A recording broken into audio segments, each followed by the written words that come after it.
Кадерлі якташтар, достар, дорогие земляки, друзья, уходит в историю 2021 год, вновь сложный и неоднозначный. Год, который принес тяжелые утраты, с ними невозможно смириться. Каждый, кто работает в больницах, госпиталях, на скорой помощи, знает это лучше меня. И сегодня я говорю спасибо вам, наши ангелы в белых халатах. Спасибо всем врачам, медицинским сестрам, волонтерам, сотрудникам социальных и экстренных служб, учителям, предпринимателям. Спасибо всем, кто и в эту новогоднюю ночь находится на дежурстве, спасает жизни наших близких, друзей. Верю, что каждый житель республики разделяет мои чувства и также говорит от себя «спасибо». И это правильно. Давайте чаще делиться друг с другом любовью и добротой, радоваться каждому дню. Посмотрите с благодарностью и теплом на тех, кто сейчас рядом с вами. Подумайте о тех, кто в вашем сердце.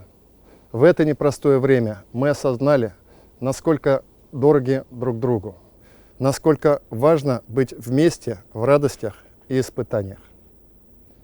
Уважаемые соотечественники, история не раз доказывала, что трудности закаляют, объединяют наши народы. Нас, башкортостанцев, более 4 миллионов. Мы все одна большая семья. Согласитесь, друзья, было в уходящем году и много хорошего. Он был наполнен созиданием, важными достижениями республики.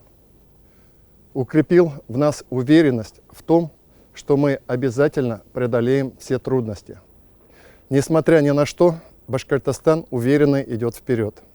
Мы строим новые предприятия и жилые дома, мосты и дороги, школы и детские сады, больницы и спортивные центры. Искренне радуемся победам наших земляков и стремимся к новым победам. Уверен, вместе мы обязательно добьемся успеха, как это было уже не раз. Пусть новый 2022 год принесет в каждый дом, каждую семью счастье, достаток и благополучие. Башкортостан Сәске Атхан. С Новым годом! Здоровья вам, мира и добра! Яңа ел менән, Башкортостан!